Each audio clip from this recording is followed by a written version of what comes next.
we didn't really talk to people after their trial classes. It's difficult to make improvements to a landing page on intuition alone. You can see a heat map of where they click. It records what they do. Where it's like I'm trying to figure it out all out on my own. And like, I think it's working, but I'm like not 100% certain. I have leads. Can I turn them into members? That's really what we're trying to do here.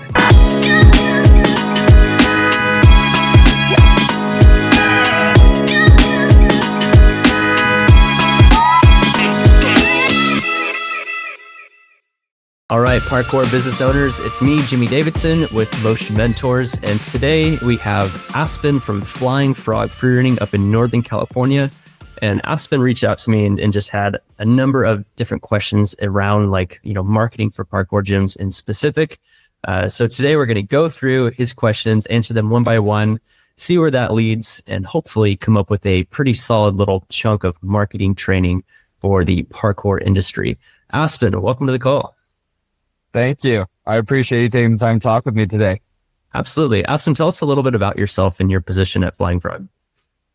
Yeah, so I basically run most of the client acquisition funnel here.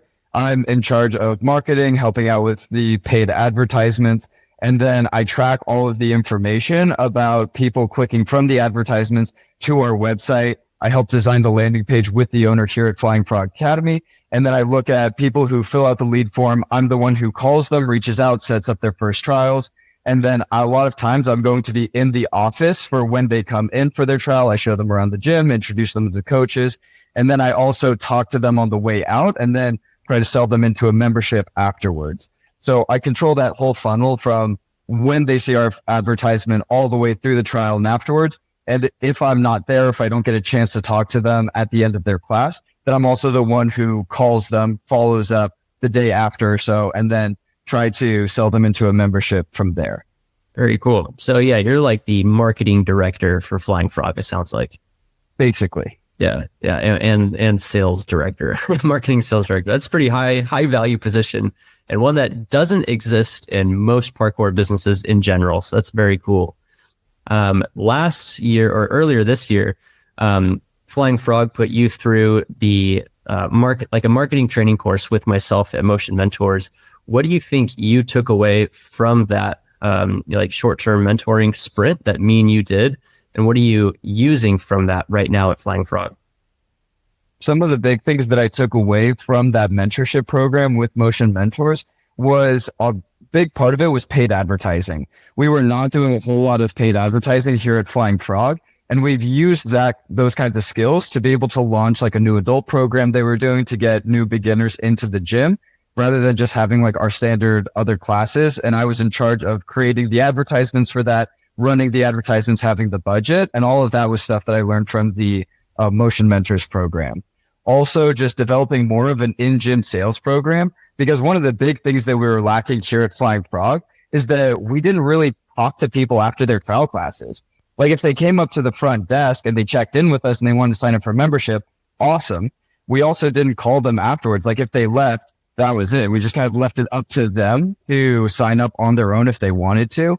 So since that mentorship, I've put in place more of a follow-up program where I call the people, actually ask them if they want to come back for a membership. I've used a lot of the sales training and the marketing training in conjunction to be able to help increase our sales here. Awesome. Glad to hear it. And what happened to your sales and your ability to actually get people in the door and turn them into members since that program? Totally. So first thing I want to say before anything else is that I've only been doing this for about a year. That's when I took this position on at Flying Frog. And the mentorship was even before that, or after that. So I'm still collecting data on it to really be able to see what that's going to look like long term. Because also there's things like seasonal fluctuations that we have to account for. That being said, what I have seen is we've seen an increase, at least, I should say that it seems like there's an increase because we weren't doing anything before and people were just kind of coming in at random. Now we have a lot more to be able to track analytics wise.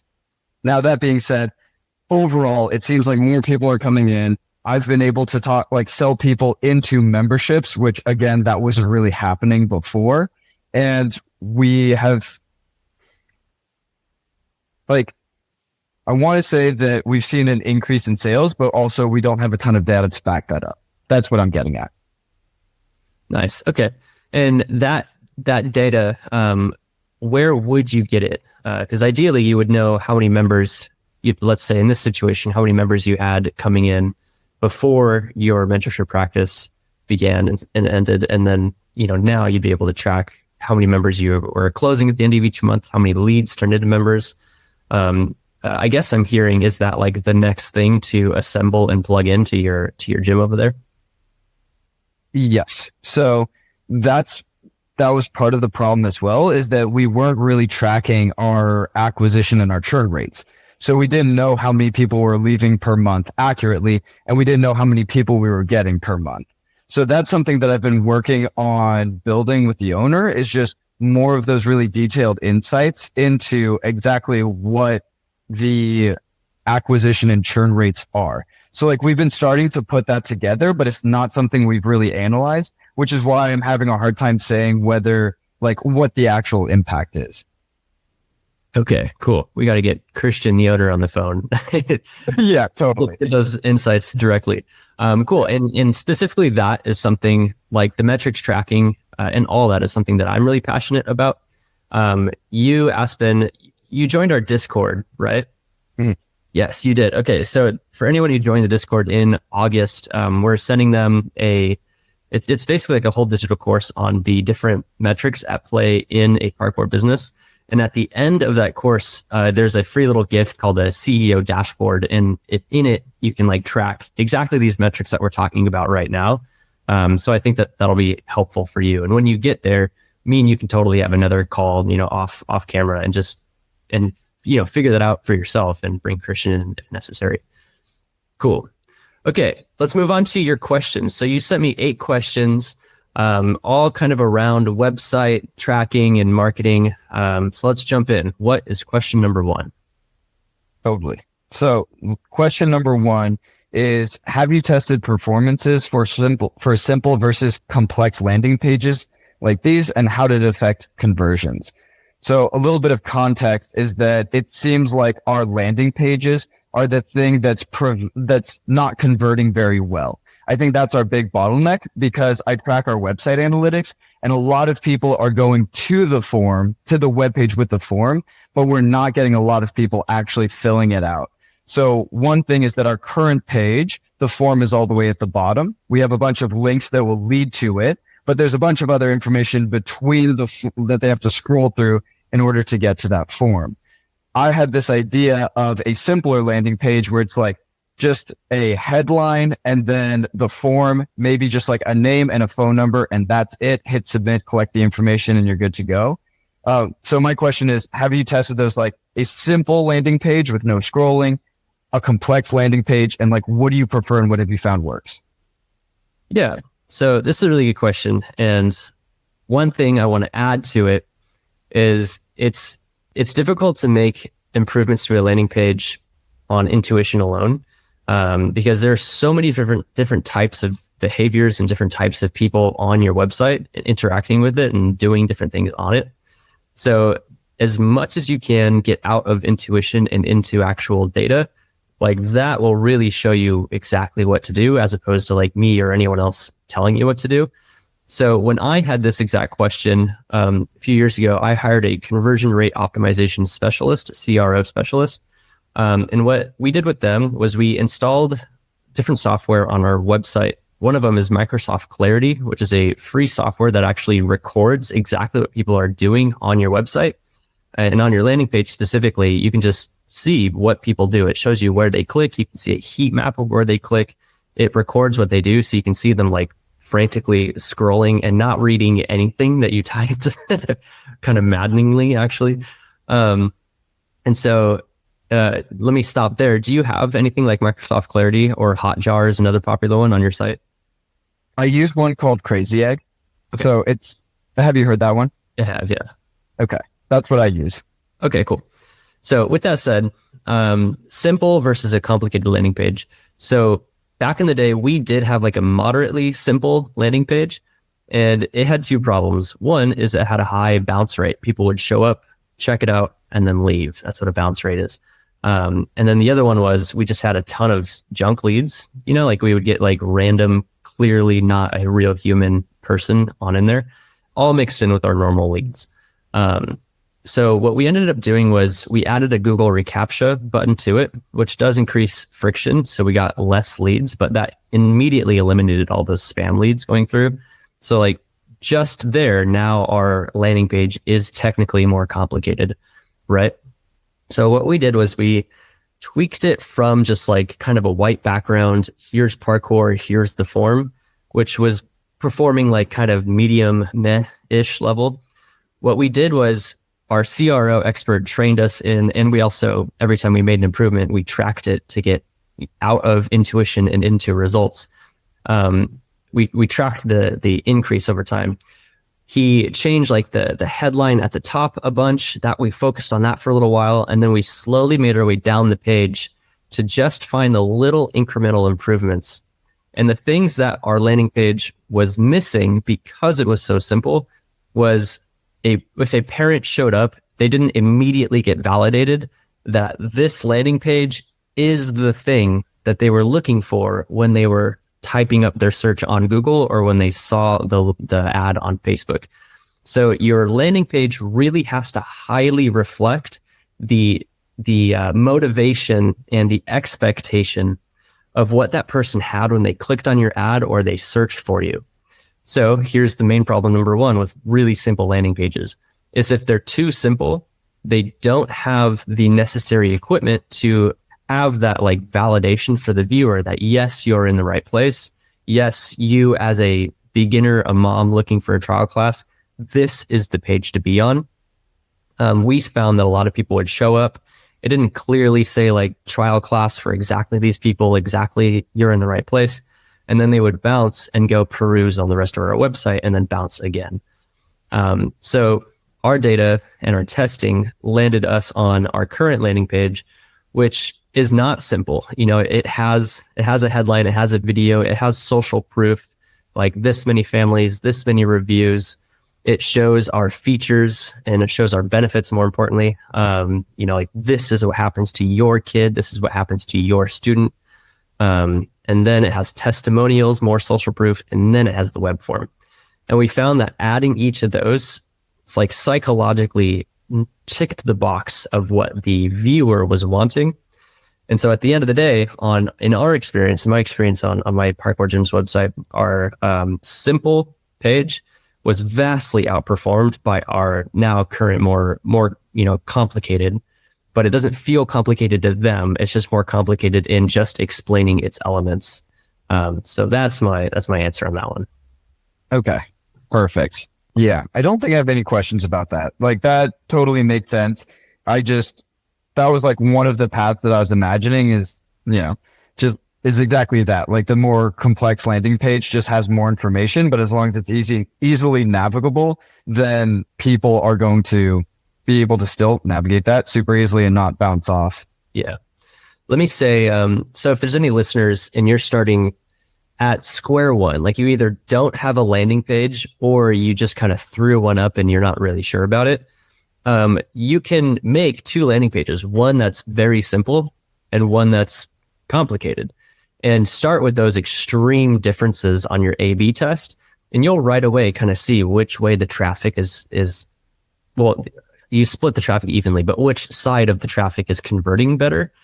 And you can use a couple of different software that help you have like a split test, like two different landing pages, but from the same ad, or you can make multiple ad groups sending to these places. There used to be a free service called Google Optimize, but they just shut that down a couple months ago. Now you could use websites like VWO or Optimizely or AB Tasty. There's a couple of websites that you can use. Some are paid, like as expensive as $300 a month, whereas others are free and the features are vastly different, but you can still test. And all you really need is just how many people click through and submit the form. That's the one piece of data you need. But if you have stuff like you can see where they clicked, you can see where they scrolled, you can see why it's converting better, then, it kind of does make the $300 a month worth it in the end. Okay. And I'm not So if I can ask a question on that, why would you go with a separate program instead of just creating another page on your website and just tracking the information through there? You could totally do that. The program, especially if it's a free one, just makes it a little bit simpler. There's less moving parts, but you could, in theory, have the exact same ad, but they're two different ads. Like the buttons you click actually go to different places. And then those two different ads go to two different landing pages. And then you can track both those landing pages independently. These software, what they do is they specifically like put them head to head. And, it's kind of like if you are on like an e-commerce website and it's like, do you want to compare this computer to this computer? And it gives you the stats side by side. It makes it a little bit more intuitive. So if you're someone who is scared off by the like complicated navigation of like multiple ads and then multiple landing pages, these software can help. But like you said, you can totally do it on your own. Totally. Awesome. Thank you. Let's go to move on to the next question. So the next question I had is, how important is it to have flashy visuals and graphics on your landing page? Yeah. So flashy visual graphics don't matter at all. At all. The only thing that matters, and you'll get deja vu, is are you answering the question and the intention of the viewer when they came? So there's two things here. When a parent shows up and they were expecting to find like an after school sport for their kid, because that's what your ad said, does it say that at the top? When they watch your video or they see the images on the page, does it clearly convey that you are what they are looking for? And however flashy that is, like if you're dealing with a young parent, then it can be flashy and cool and they'll get it. If you're dealing with like someone's, grandparent, oftentimes overly flashy is confusing and it's too much information. So then it comes down to like, who are your target audience? Who are you targeting in your ads? And again, just tracking to see what really actually converts. Okay. That sounds good. So it's more about the message that the visuals convey rather than the quality of the graphics themselves. Yeah, totally. I'll say that your company's brand and your brand identity are absolutely in play here. So if you are positioning yourself as like a premium parkour gym, we're the best in town, we're the most expensive, we give the best results, we have the best in-gym experience for the parents, we're the most comfortable, that whole thing, you can reflect that in how your graphics look and in your verbiage and your visuals on your website. And you can start subconsciously telegraphing that way ahead of time. Whereas if you have like Windows 95 pixelated art and everything like looks kind of janky, you will have the opposite of that. You might be like, we're the most accessible, or the most affordable. And if you have a giant, massive gym and you're just packing it full and you're doing the like tons and tons of clients approach, that could totally work. But if you don't have that, you like need your average revenue per member to be, up in the 200, 300s, 400s maybe. Then you probably do need to consider, who am I attracting? Because we're charging these prices and we need this specific avatar, your specific target audience member. So that would come into play there. Totally. If you have a premium service, you want the landing page to reflect that it's going to be high quality. Yeah. Which doesn't make or break your gym. It can still be Windows 95, MS Paint looking landing page. And then when they show up, your coaches and your in-person experience can just blow it out of the water. That's actually what matters on that front. But, your landing page is still the first impression. So you can plant that seed early. Totally. Mm-hmm. Fantastic. Thank you. My next question is, how much information does it make sense to include on the landing page? So I get the feeling your answer might be similar to what it was for the last couple of questions. It's probably going to be something along the lines of enough information to get the message across, whatever's going to basically validate what they saw in your advertisement and show them that the trial class is exactly what they're looking for. Yeah. You know what? Do you mind if I share my screen? I'm just going to like point out a landing page and show you specifically what we're doing. Totally. Cool. 1 second. All right. Can you see my screen? Yes, I can. Okay. So how much information is the question? And specifically what I'm going to show you are the different psychological triggers that are present and at play on my landing page. So immediately we want to validate that they're here in the right place. It says Parkour Gym in my logo. Your kids are going to learn parkour, top rated world-class facility. And then I'm showing with this auto playing video, I'm specifically showing our students moving, and occasionally our coaches are in there. They're smiling, happy faces. I'm not showing like high level athletes. I'm not showing outdoor stuff because my target audience, parents, don't want to see that. They're here for exactly what they're here for. These buttons just scroll down to my form. The next thing, I have my social proof. So parents want to know if other people like them have come here and have gotten the result that they want. So I'm telling them this many other parents have come through. This is what they thought of the program. Here is why your kids need parkour, just to further solidify that they absolutely need it. Why does our gym specifically solve their problem? And then once again, social proof, specifically seeing parents and hearing exactly what these parents had to say. That's really powerful. FAQ, just like some of the common questions. A lot of times people are not in a ready to buy state. They're still in like a researching state. So the FAQ and these areas up here, like why and all these little tidbits of info, help get people out of a researching frame of mind into a purchasing, I'm ready to move forward frame of mind. So these elements convert those people. And then we're ready for the form. And I've seen one last thing that I recently added that actually had a huge boost to our conversion was at the very bottom, this little arrow right here. There are so many people who just scrolled all the way past everything, like immediately scrolled down to the bottom. And then they didn't understand that this was the form. And then they bounced. But once I added that and I was just like, bro, you're so close. Just scroll up and fill out this form. Then people got it. Mm-hmm. So the answer to the question is like, you're looking to hit those markers. Do you have social proof? Are you clearly answering with a show and tell approach exactly what you're offering? Here I'm conveying my initial offer, get 20% or get $20 off your first class, which auto scrolls them down to the form. Again, I double down on my initial offer. I convey that there's a savings for them right now here today. So the information, how much information you have, I don't want to see like paragraphs and paragraphs and large bodies of text. I want to see those psychological triggers addressed in as few words as possible. Brevity is really, really important. And the mix between visual and type is really important. We're visual creatures on average. The average person would prefer to see the thing than to read about it. So that's for sure a balance here. And again, any change I make, I'd make the change, and then I look at the data and I see, did this help or did this hurt? Totally. Okay. Cool. That is super helpful. And especially the arrow at the bottom. Like I think the video at the top, the graphics, keep it simple, and the arrow at the bottom are all pretty huge because I've definitely run into, I see a lot of that same stuff with our landing page as well. Where it's like people will scroll past or like they just totally miss the form or like they just miss some of the information that seems like it's super obvious on the form. Yeah. Things like that.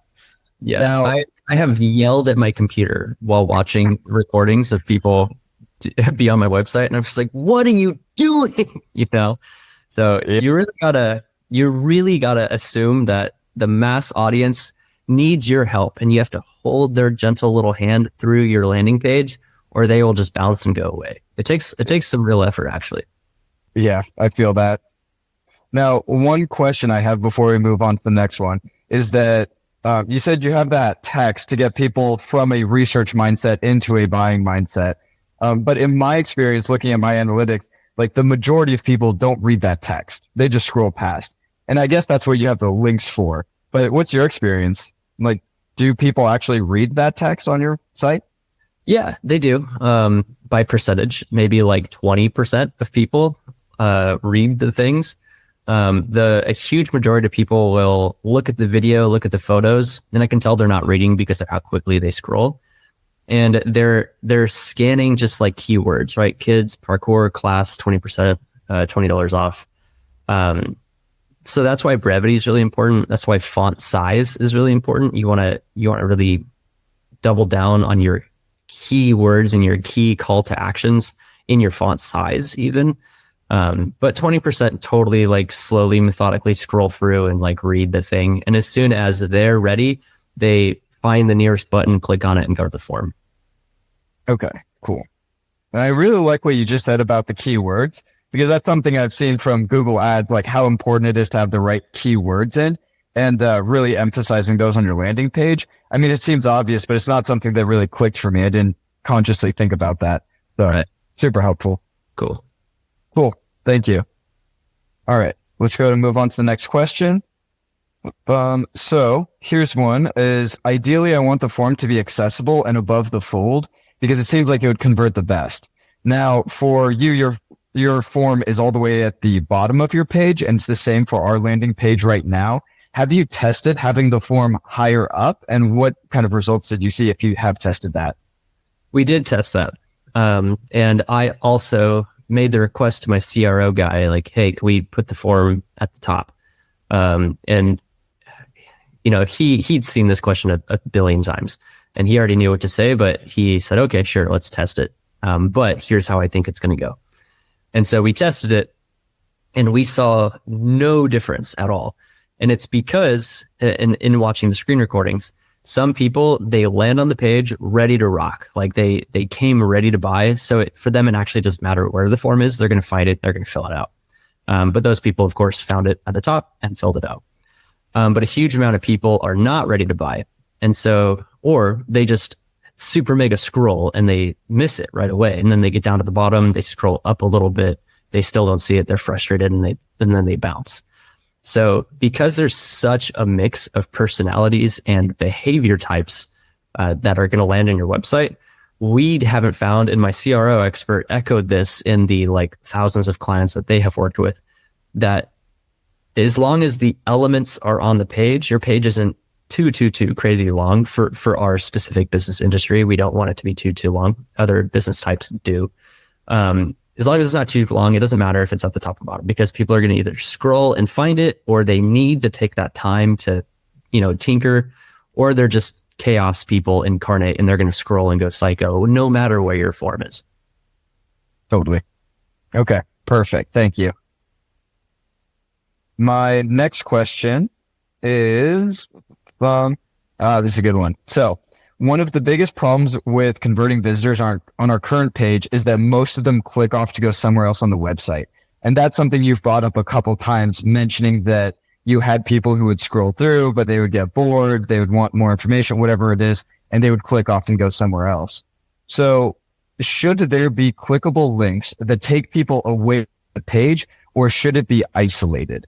And one thing I've noticed about your page is that your logo does not link back to your website. It seems like there's not many or any links that go back to your website. It seems pretty isolated. Yeah.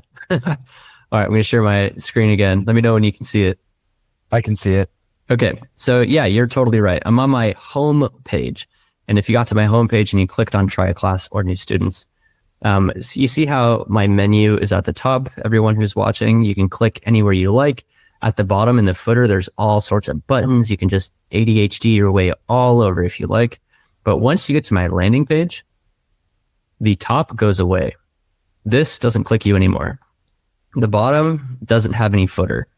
The only action you can take is to manipulate the video, which doesn't take you anywhere else, is to click these buttons, which take you to the form, or to complete the form. Or I guess you could, toggle the FAQ or toggle these things. But absolutely everything is designed to either increase your buying intent or take you to the form. And then once you complete the form, you're free, you're released off to our thank you page. Let me end my infinite screen here. You're off to our thank you page, and then you can navigate the rest of our website. And that's huge. Trapping people, and I'm going to say the word trapping, which is a story, that's not real. People always have their back button. They always, if they're on their mobile phone, they always have a little back arrow that's on their browser. So you're not trapping them, but in the context of your landing page, you don't want to give them all these other options, because your call to action is to fill out my form. It makes no sense to give them multiple call to actions. That's like having multiple priorities, which is like an oxymoron. It doesn't make sense with the word priority, which priority by definition means the number one thing, you know. So if your priority is your call to action, which is to fill out the form, nothing else should take them away. Nothing else should give them another option. You shouldn't be like, do you want to sign up for camp maybe? Do you want to like be on my mailing list? All that can come after the thank you page, but your landing page needs to be like laser focused on getting that sign up. Yep, absolutely. Mm-hmm. Do you think it would be helpful to the audience if I share like a heat map of what our landing page looks like? That'd be great. Yeah. Okay. So I chose this one. This was from a little while back that we ran, but we did mobile. This was over a 2-month period and we had 978 people going to our page from mobile. And this is what it looked like. So right up here, you can just see so many people clicked on this little hamburger icon and just took them straight off of the page. So a fair amount of people did click here on try a class now. And then as we go down, couple clicks here, and then we have our actual form here, and you can see there's way less clicks down here. But right there, that's the big thing that caught my attention where I'm like, oh my God, so many people are just immediately going somewhere else. And we see the same thing on desktop as well. The number was a lot lower. It's only 116 people because we get, especially this was when we were running more consistently meta paid ads. But you can see again, we have a fair amount of clicks here, but there's just so many people that are coming up and just clicking off to all these different areas of the website. Yep. Definitely good to know. So what do you do with that information? But yeah, with that information, I think we do the same thing that you've done on your landing page where it's like, take away the clickable elements, take away the menu at the top. Don't make the logo clickable. It's like, just isolate the page. Like you said, they always have their back button. So if they want to get to your page, if they're really digging for that information, they can totally find it. Like if they're determined enough, they're going to leave the page, they're going to look for it. And then you still have the links on your website that'll take them back to that landing page if they want to. But for those people that I just have, like you said, ADHD clicking, then it's like, they're not going to go there. They're going to be like, okay, well, I can't click off the page. I'm going to go ahead and scroll down, see what information is here, and then they'll find the form at the bottom. Absolutely. If you remember in our in-person sales training when I was at your gym with you and Christian, do you remember assumptive sales language? Yes. Okay, cool. So assumptive sales language, you're really managing the other person's anxiety, right? You're giving them fewer options. You're asking them fewer questions so that your conversation just slides into let's get a membership, which is easier for them psychologically. That same principle is at play with what we're talking about right here. The more options they have, it's like being in a dungeon, you know, like you don't know where to go. There's all these locked doors and Zelda puzzles all over the place. If it's just like a hallway with a door at the end and that's your form and they walk inside, now they're in your gym, that's what you want, right? So that's kind of how I think about it. Oh boy, that's a great analogy. Love that. Nice. All right, moving on to the next question. So I've considered adding a walkthrough video for our current landing page that shows people how to fill out the form and what to expect when they do. Have you tried this before and was it helpful? Yes. Okay. So it's called a VSL, video sales letter. VSLs are absolutely huge. And we do have a VSL on our page. When you look at it, right when you click on it, you hear the silky smooth voice of Kyle Mendoza, who is our new brand partner. So if you want a video, anyone who's listening, if you want a video like the ones that Freedom of Motion make, reach out to us. We'll get our hands on your media that you already have. We'll make you videos like the ones you've seen Fim have in our ads, and we'll get it done for you. But if you go to our landing page, Aspen, you click on that, you hear Kyle's voice, and it says you're just one step away. And it's telling them like you just go down, you click on, you fill out the form, and then you get access to X, Y, and Z. So that is our VSL, or video sales letter. And it's telling people exactly what to do. You're getting in their head. Ours is kind of like medium aggressive. Other ones like really show people exactly what to do. Like it'll screen record scrolling down, filling out the form. It'll show a parent like typing, so you can get like even further down that like scale of how many psychological triggers you're putting into your VSL. And this is something that we are experimenting with. What we're doing on ours is telegraphing what the next step is, go down and fill out the form. And then it's after you fill out the form, this is what unlocks for your family. And that's why the rest of our VSL is just more like freedom in motion propaganda, parkour propaganda, because we want parents to get excited about that for their kids, further motivating their scroll and then their form submission. Okay, cool. And you said that's something you're testing right now. Have you gotten enough results to really be able to say whether that's been helping or not, or what's been more effective? Because it seems like my thought here is that your video right now shows a bit of action with the voiceover telling people what to do on the form. But you're also talking about testing something that's more aggressive, more direct, shows them filling out the form exactly the steps to take. Mm-hmm. We haven't tested that level yet. We are coming off of testing a different approach to the VSL, an approach that was like very much poking the viewer's pain points of like, is this your kid who just absolutely hates soccer practice? And it showed a kid just like hating soccer practice. And then the rest, come to Freedom of Motion, Parkour Gym. This is parkour. We switched from that to the current VSL that just tells them what to do in the very beginning.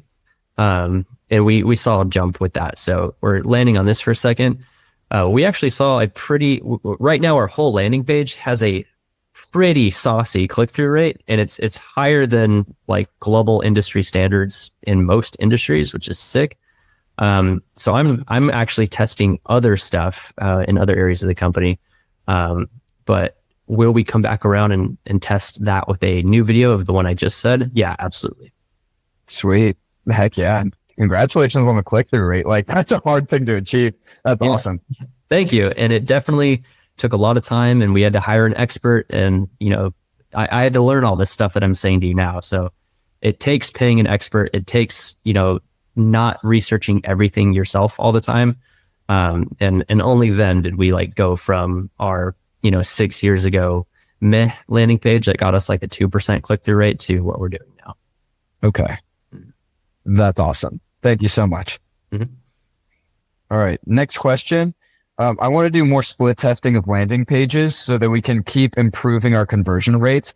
So you've mentioned that you use other software separate from your website to do your split testing.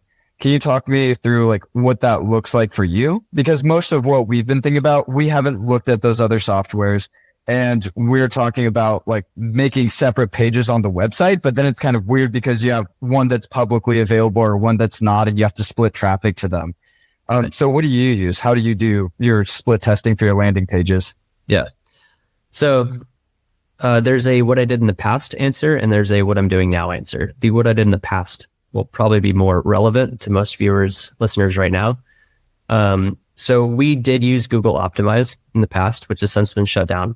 But I'll re-say some of those other softwares. And we had ads that we had, on Facebook and Google going into Google Optimize, the A/B split test software. And then on those platforms, and it's integrated with our website, you'd have, split test A, split test B, and it would just have the normal one that you're comparing against. And then you would have the one where you just swatch out, the one or two things that you're testing. You could actually have like more than 2 split tests, but then it gets really complicated. And we would run that for like 2 weeks with an appropriately large ad budget, because we want to make sure we get enough people to actually go through the page so that we know our data sample size is big enough. And then we would just pick which one worked, and that's it. That's what we have now. And then we would do it again with another split test with another, thing that we're testing. And on Google Optimize, it was convenient because you just go to Google Optimize. It's just your landing page. You don't have to navigate with your whole website. And then you can just point and click and see the data, and it would just do it for you. And I didn't have to recreate my ads every single time I wanted to retest a landing page, which I liked. So that's what I recommend. And again, some of those softwares are Pearldy, Plerdy, or VWO. That's how you spell that. Optimizely, Optimizely, AB Tasty, which is ABTASTY. And there's a couple other ones. the hard to say it, Plerdy, Plerdy. That one's free, so that's a good place to start if you like. Okay, so there's that. After Google Optimize shut down, we did start making multiple ads going to multiple landing pages, but that totally worked. But for me, it was a little bit hard to manage. And me, as also being the marketing officer of my company, whenever I would like make a new ad or make a new like printed poster that needed a QR code, straight up, I would accidentally put old defunct landing pages because they looked so similar, right? There's like one word different on the landing pages. I would accidentally take those landing pages and like link them to these things, but the like automations were turned off for that one. So it became a pain in the ass for me to manage. That's why we stopped doing that. All right, cool. So that's what we did in the past. What we're doing now is another brand partner that Motion Mentors has. We have a team that can do the media buying, so like can run your paid ads. We have this dude who literally worked at Google, so he like really knows his stuff, and he also really knows his stuff on the Meta side as well, Facebook, Instagram. So they can run that, but they also can run the CRO stuff because they have their own team. They're our brand partner. So they have a CRO guy. They have a person who does all of the like Google Tag Manager, all of the tracking, the UTM tracking, which is like, UTM is I think this is one of your next questions, so I won't get too far into it. It's basically like the computer is using cookies to track where you came from to where you're going. And so when your website knows where you just came from, and then you capture that data, you can see the efficacy of your paid ads to your landing page. So our brand partner can set up all that stuff for you and do it really effectively. So that's my answer for what I'm doing now. My answer is I'm personally not doing any of it. I just write the ad copy, and I have our other brand partner, Kyle Mendoza, create our videos. I put it all together, and then I give it to our media buying brand partner. And then they do it for Freedom in Motion. Okay. That is awesome. That sounds fantastic. Really. It's nice. Cause so we have 3 gyms, right? And I'm also running Motion Mentors. So at a certain point as a CEO, you got to start picking your battles on where you're going to put your time. I really enjoy the chief marketing officer. That's such a high value position. So I'm holding on to that for now. But like the actual sales engineering of like putting together the tracking, putting together the actual ads, the media buying, that's stuff that I found other people who are way better than I am at it. And I'm pretty good at it. So having them not only improve the quality, but it gave me like multiple hours of my own time back. So then I can go down other pathways and continue to build. So although those people, I pay them, I can't like save every penny, but the value that they bring me back and then the time I get is actually more than the value I pay them. So that's why we do that. Totally. And especially when you have so much going on, like where you can save yourself some work to be able to focus on the most important things. Crucial. Yeah. Yeah. And the last thing I'll say there is before we settled on these guys as our brand partner for media buying, CRO, and sales engineering, I did it myself for a while, but then we tried to get like a local agency that did that for us, and they just sucked. And then we tried another agency and they sucked, and we tried another agency and they were fine, but then they sucked.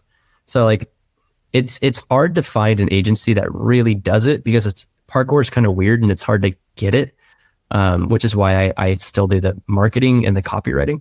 But once we found these guys, and they've been working with us for like 6 years now, and they understand what we're trying to do, and they also like have someone who actually worked at Google. They like understand it. This it's like our 5th agency that we found, and it took us 5 tries to find someone that we liked so much we wanted to bring on as a brand partner. So you like totally test out other agencies if that's a listener, if that's a place that you're at in your business, you want to start to delegate some of those components of your business. I think we found a pretty solid partner. So reach out to us if that's something you're curious about. 100%. I think a lot of people are going to find that useful. Nice. Right on. All right. So my last question is surrounding landing page form submissions. Kind of like you were talking about with the UTM tracking and Google tags and all of that. Um, I track our website analytics using a combination of Google Analytics and Crazy Egg. So I can see the specific web pages and I can see how many people are going to those web pages. But one thing that I'm struggling to track is how do I know who is filling out the form and where did they come from? So for example, if I'm running a meta ad on Facebook and on Instagram, and I'm running a Google Ads campaign, then how do I know which people are filling out the form that came from Facebook, that came from Instagram, and came from Google? Because that's really telling us where the best leads are coming from and the efficiency of the campaigns. And that's like a pretty critical metric that I'm having a hard time tracking. Yeah. Okay. So we're talking about like the back end tracking and engineering, connecting your marketing to your analytics to eventually get to your sales. I personally put this in the category of sales engineering. So there's a few softwares at play here. Google Analytics will tell you, information about your website and where their traffic is coming from in general. Hotjar or Crazy Egg will tell you about like what they do on your site and a little bit of that analytics that G4 Google Analytics also tells you. But the thing you're missing is there's three main softwares that do a lot here. One, the easiest to get is Facebook's Pixel. Do you have Facebook's Pixel on your website? I've never heard of it. Nice. Okay. Facebook has this thing called a pixel, and it's basically a string of numbers and a line of code that you put onto your website. And what it does is it allows Facebook to track people who, technically what it does is anyone who has interacted with their own Facebook profile or Instagram in the last 30 days. And then they go anywhere they want. They could go to any other website. But if they eventually come to your website, Facebook is still tracking them. And if you have the Facebook pixel on your website, then Facebook can tell and report to you, hey, this lead eventually came from us. They found you on our website, and then they eventually went to your website. So the pixel can tell you information like that. And it's very easy to set up. You just go look up Facebook Pixel in your business ads manager and you install the one line of code into your website header, and then you're good to go. From there, in Facebook, you can set up conversion events. So you could say anyone who clicked on my ad and then went to my landing page and then went to my thank you page. The thank you page is key because when Facebook learns that someone landed on your thank you page, then you can tell Facebook, hey, mark that as a conversion from my ad, because they wouldn't be on my thank you page unless they filled out my form and gave me their data. So that's how you do it on Facebook. That's like a top level, easy explanation. On the Google side, so there's something called Google Tag Manager, and it works pretty similarly. You can set up different tags on your website, snippets of code that you just put on your website. And then over in Google Ad Manager, you can tell it, hey, when someone goes on my website and clicks submit on specifically this button, count it as a lead form submission conversion. And so then if someone clicks on your ad, they land on your website, you have the Google tags properly installed, they fill out your form, they click it, and then Google over there can say, yep, click +1. Got it. The last one, so that's 2. That's Facebook Pixel, Google Tag Manager. The last one is just a software like Zapier or any webhook software. And what you can have Zapier do or any webhook software do is you give Zapier permission to get into your Facebook, you give Zapier permission to get into your Google, you give Zapier permission to get into your website. And then what you do, this takes like a little bit of light programming, light coding. It's not really coding, but it kind of feels like it. It's a little complicated. As people have cookies attached to their browser and they're going through the internet, Zapier can take the information from those cookies. And this isn't like a perfect explanation. I think like a an actual marketeer engineer would get upset with how I'm simplifying some things, but that's fine. It doesn't matter. They would take the data from where you came from as a UTM, and that stands for urchin tracking mechanism. I think urchin, like a sea urchin, and that's because like sea urchins stick to the side of boats, right? So as the boat, your client, goes through the internet, the sea urchin is a packet of info stuck to them covertly and secretly. This is why people get upset about privacy laws.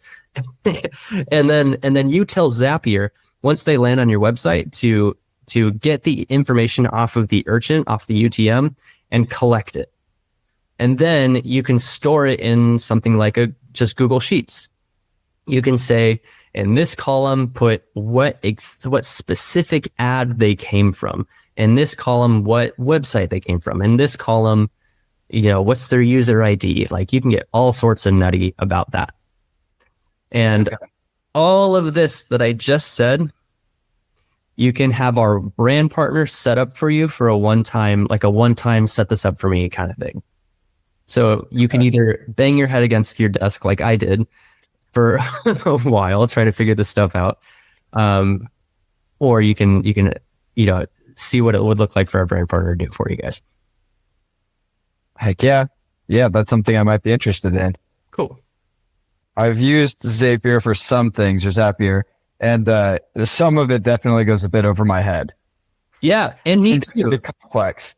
Me too. When I was trying to learn Google Tag Manager, it's not my native language. I'm not like a deep in the weeds programmer. Like someone like Seth Ruggi over at Swift, who literally is a developer, like could totally do it. But me, like, I thought I had it set up and I thought it was working, and then it wasn't working, and I had no way to figure out how it was. So like that's why we brought in that brand partner, because it's hard. It's some people's entire careers, Right. But yeah, I'm going through a very similar thing that you're talking about, where it's like I'm trying to figure it all out on my own. And like, I think it's working, but I'm like not 100% certain. And you just kind of have to like give it time and see if like it is. And then something goes wrong and you have to fix it again. And some of it is just straight over my head. Yeah. So that sounds super useful. Cool. Glad. Good deal. Well, those were all of my questions. You answered all of them perfectly. That was super helpful and fantastic. Thank you so much. Awesome, Aspen. So I hope that helps you in crafting your landing page to be better. I hope we can help you get your conversion rates and those like, even all the way at the beginning of the call, how we talked about your number of members coming in, the number of conversions going through, all that stuff we're talking about really, really opens the floodgates to, I have leads. Can I turn them into members? That's really what we're trying to do here. And it does take all those steps in between. So I hope that anyone listening, that this was helpful. Aspen, thank you for your time in creating those questions, being vulnerable, and showing us even like down to your Hotjar analytic or your Crazy Egg analytics. That's super helpful and cool of you. And yeah, thank you for your time. Appreciate it. Absolutely. Anytime. All right, everybody, if you are curious about any of our brand partners we mentioned today, shoot us an email or go over to motionmentors.org and you can book a call. Aspen, I will talk to you later. You live an hour away from me. I'm sure we'll come together soon. Sounds like a plan. All right, see ya.